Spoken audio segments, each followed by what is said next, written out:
Hello students, ये math 12th का set 1 चल रहा है और हम आज देखते हैं 5 मार्क्स के 5 और नए क्वेश्चंस। ये क्वेश्चन नंबर 6 है। निम्नलिखित सभी खंडों को हल कीजिए। इसका पहला खंड है क। रेखाओं आर वेक्टर बराबर I cap plus 2j cap plus के cap plus lambda I cap minus J cap plus के कैप तथा आर वेक्टर बराबर 2i cap minus J cap minus K cap plus mu 2i cap plus J cap plus 2k cap के बीच की न्यूनतम दूरी ज्ञात कीजिए। हमें दो रेखाएं दी गई हैं और जिनके बीच की न्यूनतम दूरी पूछी गई है। तो मैं आपको बता दूं कि यदि दो रेखाएं हमें इस तरह दी गई हों, r vector equal to a1 vector plus lambda b1 vector, जहां ये रेखा बिंदु a1 से जाती है और b1 के समांतर होती है, और एक दूसरी रेखा दी गई हो a2 vector plus mu into b2 vector, तो इन दोनों के बीच की जो न्यूनतम दूरी है उसके लिए हमें ये फॉर्मूला लगाना होता है a2 vector minus a1 vector dot b1 vector cross b2 vector upon b1 vector cross b2 vector, और इसका यहाँ पे निकालना होता है मापांक, और इस पूरे का मापांक, क्योंकि यहाँ जो वैल्यू आनी है दूरी वो हमेशा पॉजिटिव ही आनी चाहिए। तो आइए हम इसकी तुलना अब इस समीकरण से और इस समीकरण से कर लेते हैं। यदि पहले समीकरण की तुलना हम जब r vector equal to a1 vector plus lambda into b1 vector से करेंगे तो हमें मिलेगा a1 vector equal to i cap plus 2j cap plus के कैप, और जो b1 है b1 वेक्टर मिलेगा यहाँ से आई कैप माइनस के जे कैप और प्लस के कैप। ठीक है, अब जो दूसरा समीकरण दिया गया है 2i माइनस जे के और ये 2i प्लस जे के, इसकी तुलना हम इस समीकरण से करते हैं तो हमें यहाँ a2 वेक्टर इक्वल टू मिलेगा 2i cap minus J cap minus K cap, और जो b2 वेक्टर है इसकी वैल्यू हमें मिलेगी 2i cap plus J cap plus 2k cap. तो सबसे पहले हम क्या करते हैं कि हम वैल्यू निकाल लेते हैं b1 vector cross b2 vector की। तो देखिए इसकी वैल्यू इस तरह से निकालेंगे। सबसे पहले यहाँ हम लिख लेते हैं आई कैप जे कैप और के कैप। b1 से हम आई का गुणांक लेंगे 1, जे का गुणांक लेंगे -1 और के का गुणांक लेंगे 1। b2 से हम आई का गुणांक लिखेंगे यहाँ 2 और जे का गुणांक लिखेंगे 1 और के का गुणांक लिखेंगे यहाँ 2। आगे इसको सॉल्व करते हैं। तो सबसे पहले जब यहाँ आई कैप लिया जाएगा तो आई कैप के सामने वाली ये रॉ और ये वाला जो कॉलम है ये दोनों क्या कर दिए जाएंगे, छोड़ दिए जाएंगे और इस शेष का ऐसे मान निकाला जाएगा। तो -1 का गुणा 2 में करेंगे तो ये मिलेगा हमको -2 और -1 इंटू 1 -1। इसके बाद माइनस के यहाँ जे कैप उतारा जाएगा। इसी तरह जे के सामने का कॉलम और रो छोड़ेंगे तो इस 2 का गुणा इस 1 में होगा, 2 एकम 2, माइनस इस 2 का गुणा इस 1 में होगा तो ये हो जाएगा 2 एकम 2, प्लस उसके बाद लेना है के कैप। तो के के सामने का कॉलम और रो जब छोड़ देंगे तो ए का गुणा होगा यहाँ 1 में यानी 1, माइनस और 2 का गुणा होगा यहाँ -1 में यानी -2, तो ये हो जाएगा +2। आगे लिखा जाएगा माइनस के 3 आई कैप और ये यहाँ शून्य हो जाएगा, ये हो जाएगा +3 के कैप। तो ये आ गई हमारी वैल्यू किसकी, b1 vector cross b2 vector की। अब क्या करते हैं, अब हम वैल्यू निकाल लेते हैं a2 vector minus a1 vector की। तो क्या करना है, इस a2 में से a1 को माइनस करना है। तो ये है a2 2i cap minus J cap minus K cap, इसमें से माइनस करना है a1 को, आई कैप प्लस 2 कैप प्लस के कैप। सॉल्व करेंगे, 2i में से यहाँ i को माइनस करेंगे तो आई कैप बचेगा और माइनस जे में से +2 घटाएंगे तो ये -3 जे कैप हो जाएगा और इस के से इस के को जब माइनस करेंगे तो ये -2 के कैप हो जाएगा। आइए अब इन सब की वैल्यू जो है हम इस फॉर्मूले में रख लेते हैं तो हमें ये मिलेगा, यहीं से यदि हम इसको सॉल्व करें तो d वेक्टर इक्वल टू, ऊपर यहाँ वैल्यू रखी जाएगी a2 माइनस a1 की, तो ये है आई कैप -3 जे कैप और -2 के कैप डॉट, यहाँ वैल्यू रखी जाएगी अब b1 क्रॉस b2 की, तो ये है -3 आई कैप प्लस 3 के कैप अपॉन यहाँ b1 क्रॉस b2 का मापांक निकाला जाएगा। तो हम इसका मापांक लिख लेते हैं, अंडर रूट में b1 क्रॉस b2 की वैल्यू ये है -3 का स्क्वायर प्लस 3 का स्क्वायर।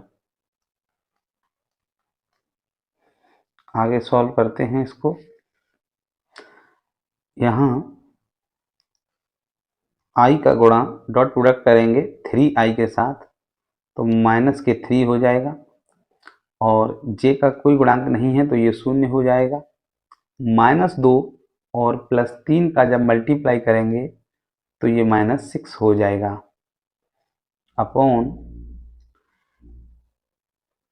अपॉन में जब सॉल्व किया जाएगा तो ये अंडर रूट में -3 का जो स्क्वायर है ये 9 हो जाएगा और 3 का स्क्वायर भी 9 हो जाएगा। आगे हमको मिलेगा ऊपर माइनस के 9 और बटे में मिलेगा अंडर रूट 18।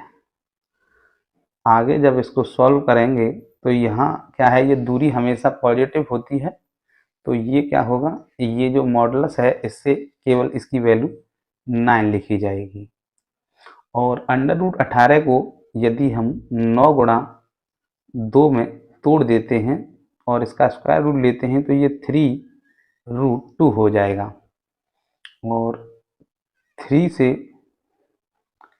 ये कैंसिल हो जाएगा 3 टाइम, ये मिलेगा हमको 3/√2, या अगर इसको मैं √2 से परमीकरण कर देता हूँ तो यही वैल्यू हो जाएगी 3√2/2 मात्रक। यानी इन दोनों रेखाओं के जो बीच की दूरी है वो 3√2/2 मात्रक होगी। हेलो स्टूडेंट्स, ये प्रश्न संख्या 6 का ख है। यदि a बराबर ये एक आव्यूह दिया गया है आपको, तथा b बराबर यहाँ एक दूसरा आव्यूह दिया गया है, तो सिद्ध कीजिए कि AB का जो इन्वर्स है वो B inverse into A inverse के बराबर होगा। तो आइए हम सबसे पहले क्या करते हैं, इस AB के इन्वर्स को ज्ञात करते हैं, जिसके लिए हमें A इंटू B का मान ज्ञात करना होगा। तो यहाँ आव्यूह A को लिख लेते हैं 2, 1, 3 और -4 इंटू यहाँ आव्यूह B को लिख लेते हैं 1, -1, -2 और 3। इन दोनों का कर लेते हैं अब हम मल्टीप्लाई। तो ये हमको क्या मिलेगा, इस पहली रो का गुणा इस पहले कॉलम में करते हैं तो 2 का गुणा होगा 1 के साथ, 2 1 2, प्लस 3 का गुणा होगा -1 के साथ, तो -3।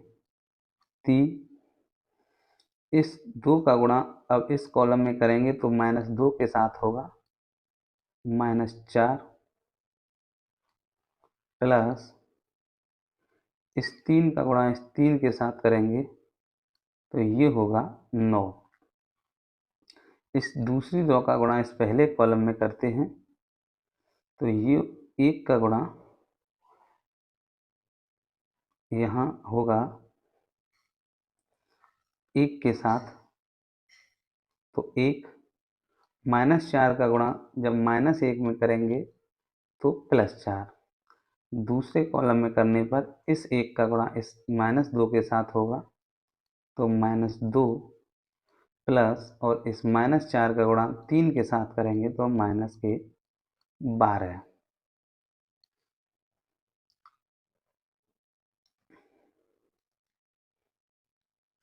आगे हमको मिलेगा, इनको यदि आप सॉल्व करते हो तो ये होगा -1। इनको सॉल्व करोगे तो ये मिलेगा हमको 5। इनको सॉल्व करने पर ये मिलेगा हमको 5, और इन्हें आप सॉल्व करोगे तो ये मिलेगा हमको -14। यानी ये हमें ज्ञात हो गया क्या, AB। अब हमें AB के इन्वर्स ज्ञात करने के लिए पहले मॉड AB की आवश्यकता होगी, जिसके लिए हम मॉड AB यहाँ ज्ञात कर लेते हैं। तो इसका मॉड AB निकालेंगे तो इसे साड़ी की तरह सॉल्व कर देंगे। इन दोनों का मल्टीप्लाई करेंगे तो ये प्लस के 14 होगा, माइनस, और इस 5 का मल्टीप्लाई 5 से करेंगे तो ये हो जाएगा 25। तो इसकी जो वैल्यू होगी वो मिलेगी हमको -11। अब हम आगे ज्ञात करते हैं, हमें एडजॉइंट A निकालने के लिए पहले हमें निकालना होगा A11। 11 मतलब पहली रो को छोड़ दिया जाएगा और पहले कॉलम को छोड़ने पर जो मिलेगा ये A11 होगा। इसी प्रकार यहाँ निकालेंगे A12, अर्थात पहली रो और दूसरे कॉलम को छोड़ने पर हमको ये 5 मिलेगा। यहाँ निकालेंगे हम A21, अर्थात दूसरी रो और पहले कॉलम को छोड़ने पर ये हमको 5 मिलेगा। यहाँ निकालेंगे हम 2 2, यानी दूसरी रो और दूसरे कॉलम को जब छोड़ देंगे तो ये -1 मिलेगा। आइए इसकी चिन्ह प्रॉपर्टी भी समझ लेते हैं। यहाँ इन दोनों का योगफल यदि सम संख्या है तो यहाँ +1 से मल्टीप्लाई होगा, तो हमें इसमें कोई चेंज करने की आवश्यकता नहीं है। इन दोनों का जो योगफल है वो एक विषम संख्या है, तो हमें क्या करना है, विषम पर इसमें -1 से मल्टीप्लाई करेंगे तो ये नेगेटिव हो जाएगा। यहाँ भी इन दोनों का योगफल एक विषम संख्या है, तो इसके लिए यहाँ भी माइनस से गुणा करना पड़ेगा। यहाँ इन दोनों का योगफल एक सम संख्या है, तो यहाँ +1 से गुणा करेंगे तो इसमें कोई भी बदलाव नहीं होगा। तो आगे हमको मिलेगा एडजॉइंट ए। एडजॉइंट ए जब हम निकालते हैं तो जो ऊपर वाले हमको रॉ दी होती हैं, जैसे ये रॉ दी है और एक ये रॉ दी है, इनको क्या करते हैं, कॉलम में उतार लेते हैं। तो पहले कॉलम में आएगा -14 और ये -5, दूसरे कॉलम में आएगा -5 और -1। तो इस तरह से ये हमारा एडजॉइंट ए आ गया। हमें निकालना था A B inverse. A B inverse का जो फॉर्मूला है वो होता है 1 मॉडुलस ऑफ ए बी और इनटू एडजॉइंट ऑफ ए। तो यहाँ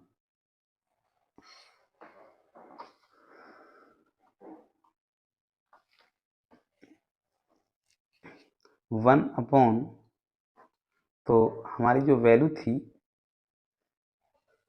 मॉड ए बी की वो निकल के आई थी -11, और ये जो एडजॉइंट ए है ये है -14 -5 -5 और -1। अंदर मल्टीप्लाई कर देंगे यदि हम 1/-11 का, तो ये हमको मिलेगा 14/11, 5/11, ये माइनस से प्लस हो जाएंगे, ये भी 5/11 मिलेगा और ये 1/11। इस तरह से ये हमारा निकल के आया ए बी का इन्वर्स। अब हमको ज्ञात करना है बी इन्वर्स और इनटू ए इन्वर्स। इसके लिए हमें दोनों की अलग अलग वैल्यू निकालनी होगी और फिर से मल्टीप्लाई करना होगा। b बराबर दिया गया है 1 -1 -2 और 3। पहले हम क्या करते हैं, मॉड b यही निकाल लेते हैं। तो ये मिल जाएगा, इस 1 का मल्टीप्लाई 3 से करेंगे तो 3 माइनस, और इन दोनों का करेंगे तो ये प्लस के 2 आएगा। तो ये 3 में से 2 जाने पर क्या मिलेगा, b मिलेगा। अब हम निकालते हैं, यहाँ पहले निकालते हैं A11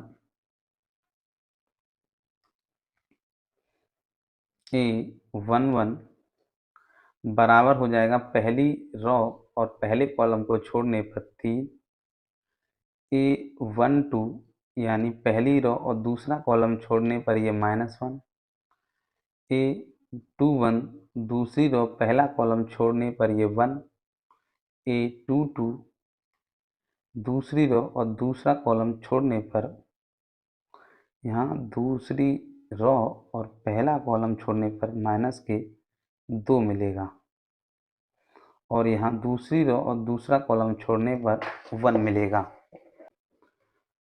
तो क्या करते हैं, चिन्ह देख लेते हैं। यहाँ प्लस से मल्टीप्लाई होना है, यहाँ माइनस से होगा तो ये प्लस हो जाएगा, और यहाँ माइनस से होने पर ये प्लस हो जाएगा और ये प्लस रहेगा। तो ये एडजॉइंट बी बराबर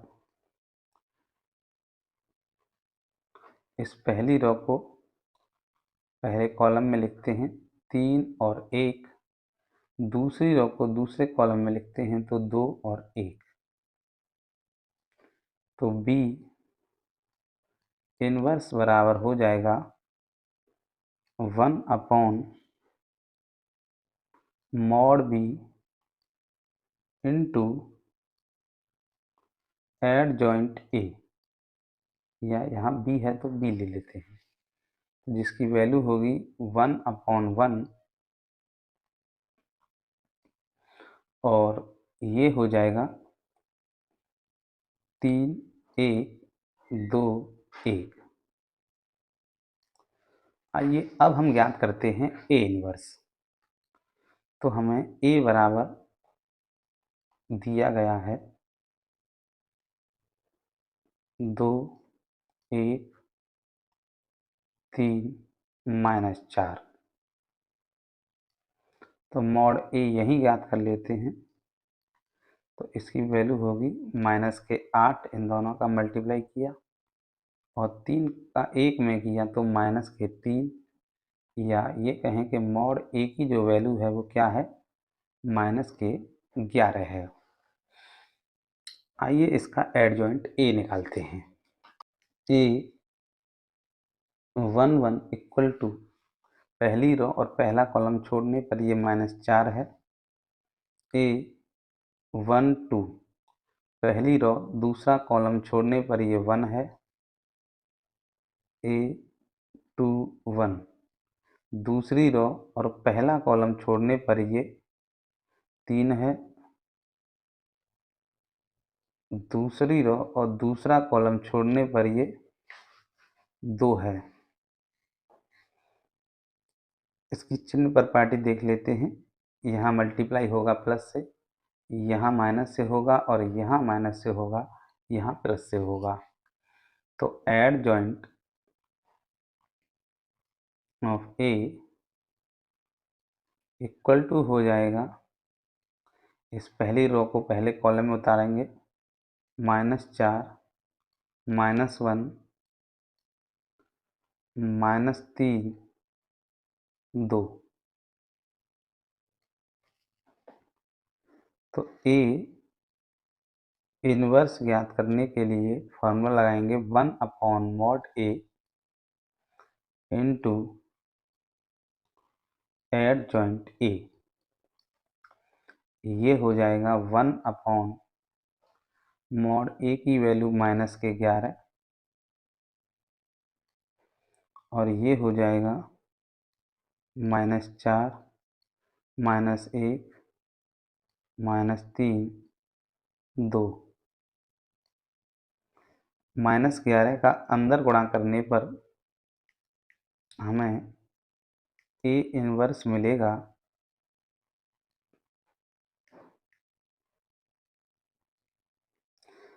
4/11, -3 में मल्टीप्लाई करेंगे तो 3/11, 1 में करेंगे तो 1/11, और 2 में करेंगे तो 2/11। इस तरह से हमने A इनवर्स ज्ञात कर लिया और B इनवर्स भी। आइए इन दोनों का कर लेते हैं अब मल्टीप्लाई। B इनवर्स की जो वैल्यू है वो है 3 1 2 और 1 इंटू A इनवर्स की जो वैल्यू है 4/11, 3/11, 1/11, 2/11।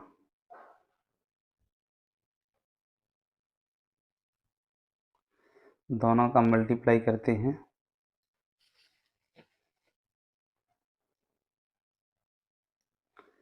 3 का मल्टीप्लाई करेंगे हम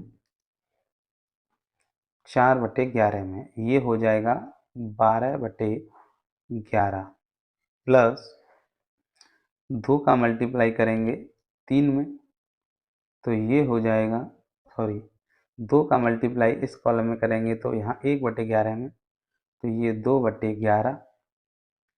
अगले कॉलम में करेंगे तो 3 का मल्टीप्लाई इस 3 में करेंगे तो 9/11, प्लस 2 का मल्टीप्लाई इस 2 में करेंगे।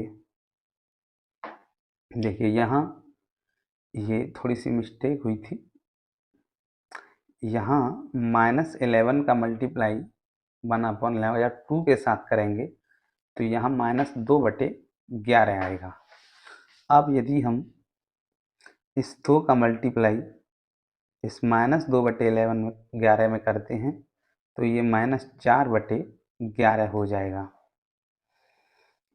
इस 1 का मल्टीप्लाई अब इस 4/11 में करेंगे तो ये 4/11 होगा, प्लस इस 1 का मल्टीप्लाई 1/11 में करेंगे तो ये 1/11 हो जाएगा।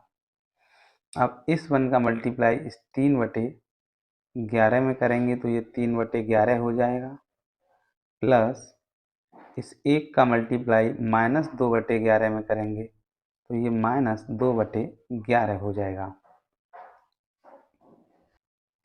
आगे देखते हैं, इन दोनों का एलसीएम आएगा 11 और 12 और 2 को जब ऐड करेंगे तो ये मिलेगा हमें 14। इन दोनों का एलसीएम 11 है, 9 में से 4 माइनस करेंगे। अगले प्रश्न की ओर चलते हैं।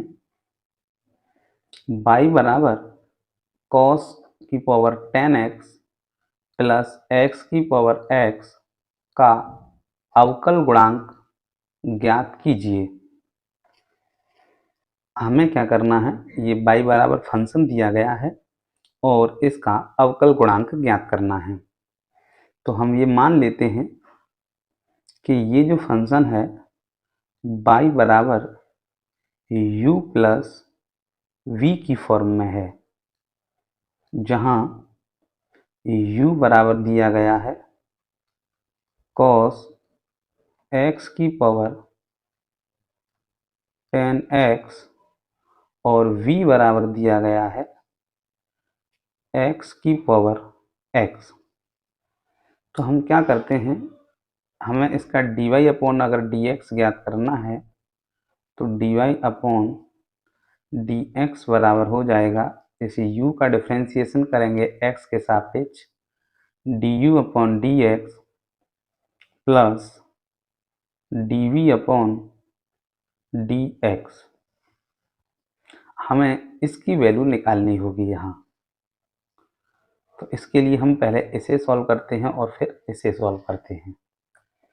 तो सबसे पहले हमें u बराबर दिया है और ये फंक्शन की पावर में एक और फंक्शन है, इसलिए यहाँ दोनों पक्षों का लॉग लेना पड़ेगा।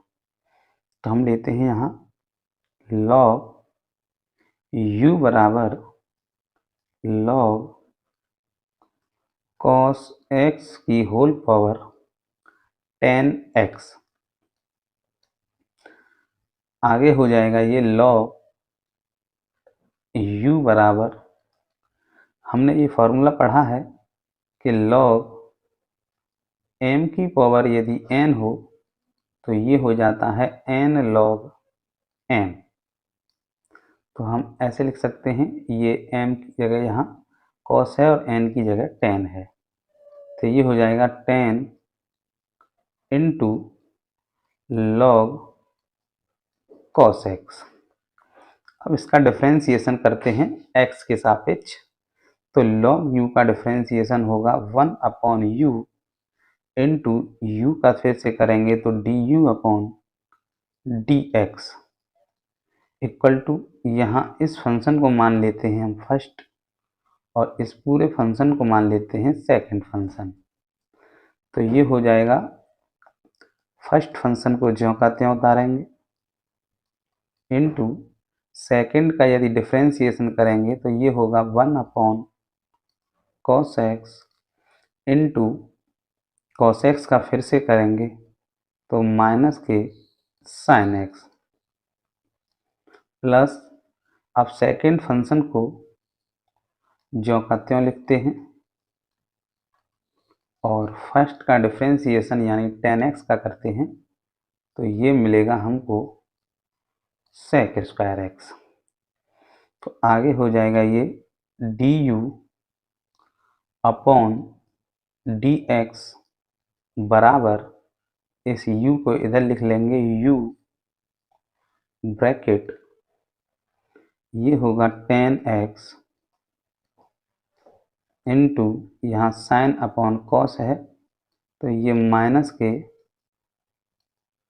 10x प्लस ये हो जाएगा, आप इसको सेक को पहले लिखेंगे तो sec square x into log cos x. आगे सॉल्व करते हैं तो d u upon d x equal to u की वैल्यू लगाएंगे, u बराबर है यहाँ कॉस एक्स की पावर 10x, तो ये होगा कॉस एक्स की पावर 10x ब्रैकेट, तो पहले हम इस प्लस वाले टर्म को आगे लिख लेते हैं, sec square x into log cos x, और ये 10 और 10 का जब मल्टीप्लाई करेंगे तो ये होगा माइनस के 10 स्क्वायर एक्स। अब हम इस फंक्शन को सॉल्व करते हैं। v बराबर दिया है x की पावर x, यहाँ भी फंक्शन के ऊपर फंक्शन दिया गया है तो दोनों पक्षों का लॉग लेने पर ये हो जाएगा लॉग v बराबर लॉग x की पावर x।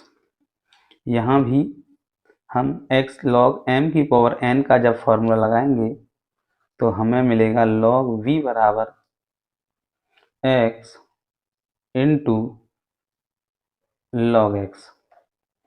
तो आइए हम इसका डिफ्रेंशिएशन करते हैं, तो इधर log v का होगा 1 upon v into d v upon d x बराबर, यहाँ फर्स्ट इंटू सेकेंड लगाते हैं, फर्स्ट को छोड़ देते हैं, सेकेंड का डिफ्रेंशिएशन करने पर 1 अपॉन एक्स आएगा, और फिर इस सेकेंड लॉग एक्स को छोड़ देते हैं, फर्स्ट का डिफ्रेंशिएशन यहाँ एक्स का 1 हो जाएगा। तो ये हमें d v upon d x की जो वैल्यू है मिलेगी, इस v को इधर ले जाने पर v ब्रैकेट x, ये x कैंसिल हो जाएगा, 1 प्लस लॉग x, या इस v की यदि वैल्यू x की पावर x लगा दी जाए तो ये मिलेगा हमको 1 प्लस लॉग x। अब इन दोनों की वैल्यू हम क्या करते हैं, समीकरण नंबर 2 में रख देते हैं, जो कि समीकरण नंबर 2 क्या था, ये था हमारा समीकरण नंबर 2, ये हमारा आंसर होगा।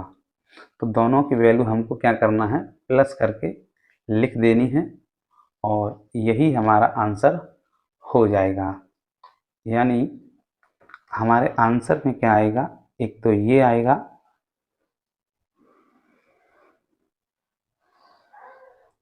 और प्लस ये वाला आंसर आएगा।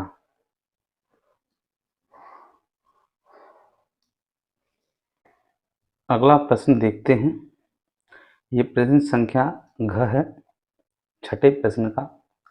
यदि फलन f(x) बराबर हमें दिया है ax प्लस 1, यदि x की value is less than equal to 3 है, और bx प्लस 3 यदि x की value x is greater than 3 है, x बराबर 3 पर सतत है, तो a तथा b का मान ज्ञात कीजिए। तो आइए हम x बराबर 3 पर यदि कोई फलन सतत है तो हम जानते हैं कि क्या होगा, लेफ्ट हैंड लिमिट और जो राइट हैंड लिमिट है वो दोनों बराबर होंगी, और जो फंक्शन ऑफ a की वैल्यू है या 3 पर वो भी बराबर होगी। तो यहीं से हम ए और बी में एक रिलेशन बना लेंगे। तो हम निकालते हैं left hand limit. Limit x tends to 3 minus ऐसे लिखेंगे और फंक्शन ऑफ x। अगले स्टेप में ये करते हैं कि लिमिट यहाँ h टेंड्स टू 0 कर लेते हैं और यहाँ फंक्शन ऑफ 3 माइनस h कर लेते हैं। इस फंक्शन ऑफ 3 माइनस h की जो वैल्यू है वो हमें दिए गए फंक्शन से लेनी होगी। तो इसके लिए जो फंक्शन ऑफ x है, जब x का मान 3 से कम हो तो हमें पता है ये ax प्लस 1 दिया है, जहाँ x की जगह हमको 3 माइनस h रखना है। तो ये हो जाएगा a ब्रैकेट में 3 माइनस h x की जगह पर और प्लस 1। ये जब हम यहाँ h टेंड्स टू 0 लगा देंगे तो लिमिट हट जाएगी।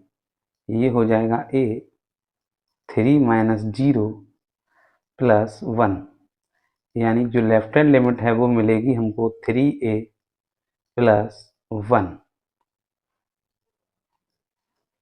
आइए अब हम निकालते हैं इसकी राइट हैंड लिमिट। तो राइट हैंड लिमिट के लिए क्या करेंगे, सेम है,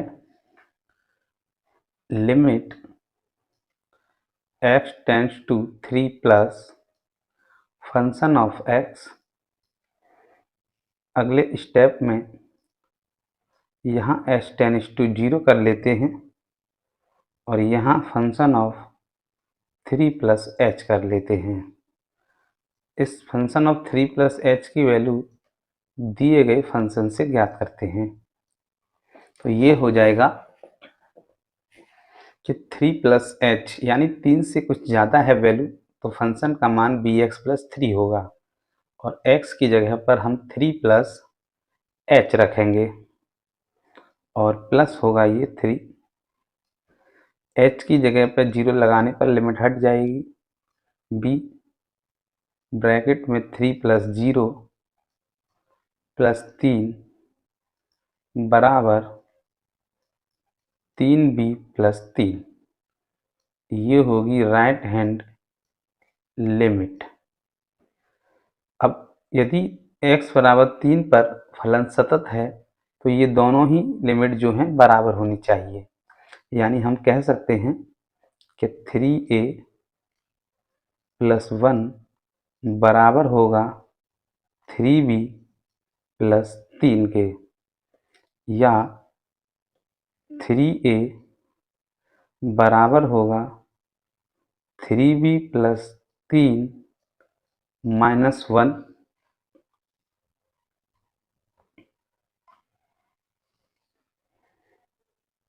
या 3a बराबर 3b प्लस 2, या a बराबर 3 का सब में भाग देने पर ये b हो जाएगा और ये 2/3। तो इस सवाल के लिए ये एक हमें संबंध मिला है a और b में। तो हम जानते हैं एक समीकरण होता है उसके अनंत हल होते हैं। तो यहाँ a और b का कोई निश्चित मान नहीं है, इसके अनंत हल हैं। यदि मान लीजिए एग्जाम्पल के लिए हम b की वैल्यू हम 0 रख लेते हैं तो हमें a बराबर 2/3 मिल जाएगा। और यदि हम b की वैल्यू यहाँ 1 लगा लेते हैं तो हमें 3 और ये मिलेगा a बराबर 5/3। इसी तरह से हम b की बहुत सारी वैल्यू रख सकते हैं और a की उसके संगत मान मिलते रहेंगे। तो इसके लिए हम केवल यही आंसर समझ लीजिए कि ये जो संबंध है यही इसका उत्तर होगा। आइए अगला प्रश्न देखते हैं। ये उसी छठे प्रश्न का 5वां भाग और अंतिम भाग है। तो मान ज्ञात करना है, ये का नहीं है। मान ज्ञात कीजिए कि integration log x plus 1 upon log x का होल स्क्वायर। हमें इसका इंटीग्रेशन ज्ञात करना है। तो लिख लेते हैं और दोनों में अलग अलग मल्टीप्लाई कर लेते हैं इंटीग्रेशन का। तो ये हो जाएगा log x into d x plus 1 log x का whole square into d x. देखिए 1 log x का जो होल स्क्वायर है, वास्तव में ये माइनस के 1 log x का डिफ्रेंसिएशन है। तो क्या है कि ये डिफ्रेंसिएशन इस 1 log x का जब हम दोबारा करेंगे तो ये इसी के जैसा आएगा और ये कट जाएगा।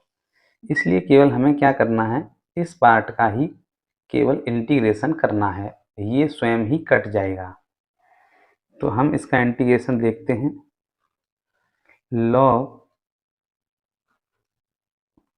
log x इंटू, जहाँ log x का जब डिफ्रेंसिएशन करते हैं, इंटीग्रेशन करते हैं, तो यहाँ 1 मानना पड़ेगा क्योंकि डायरेक्ट इसका कोई भी फॉर्मूला नहीं होता है।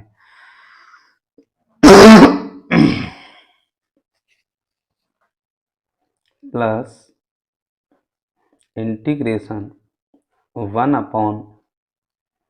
log x का whole square into d x.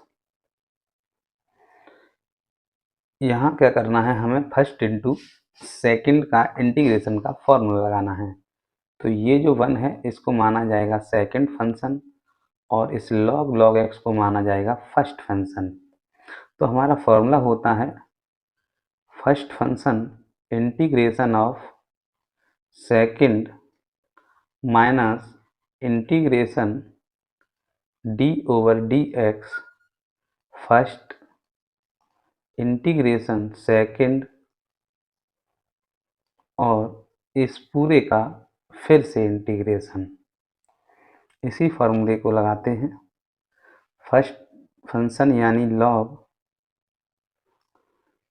log x को छोड़ देंगे हम, जो कहते हैं। सेकेंड यानी 1 का इंटीग्रेशन करेंगे तो x हो जाएगा, माइनस इंटीग्रेशन, जब हम फर्स्ट का डिफ्रेंसिएशन करेंगे तो log x का डिफ्रेंसिएशन होगा 1 log x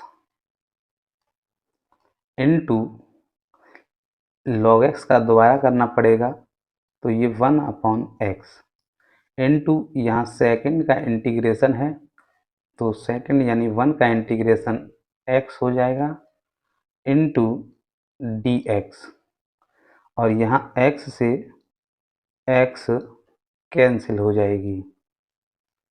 log x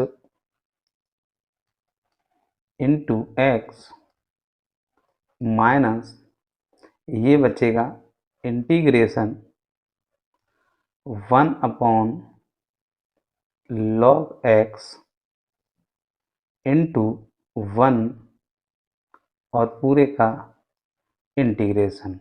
और ये जो इंटीग्रेशन है ये साथ यहाँ लिख चल रहा है 1/log x का whole square into d x plus integration 1/log x का whole square into d x.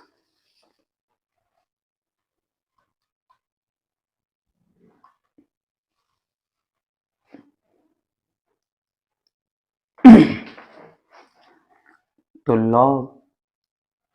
log x जो कहते हैं इंटू एक्स माइनस, यहाँ भी हम क्या करते हैं, इस फंक्शन को मान लेते हैं सेकंड और इसको मान लेते हैं हम फर्स्ट और वही फॉर्मूला लगाते हैं। तो ये हो जाएगा फर्स्ट फंक्शन जो कहते हैं 1/log x इंटू सेकेंड का इंटीग्रेशन करने पर ये x हो जाएगा, माइनस यहाँ फॉर्मूले में था लेकिन यहाँ माइनस होने की वजह से ये जो है प्लस हो जाएगा।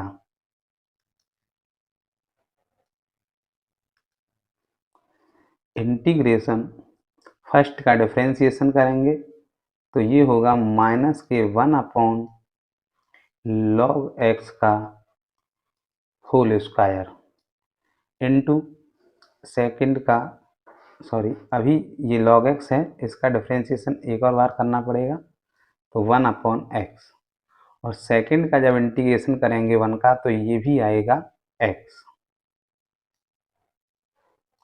इंटू dx, और ये जो है प्लस इंटीग्रेशन 1/log x का whole square into dx, log x into x minus x upon log x, और ये यहाँ x से x हो जाएगी कैंसिल, माइनस के इंटीग्रेशन 1/log x का whole square plus integration 1/log x का स्क्वायर इंटू dx। तो ये और ये दोनों सेम हैं, इस वजह से ये और ये दोनों हो गए यहाँ कैंसिल। तो हमारा जो फाइनल आंसर होगा log x into x minus x upon log x plus constant c लगाना नहीं भूलना।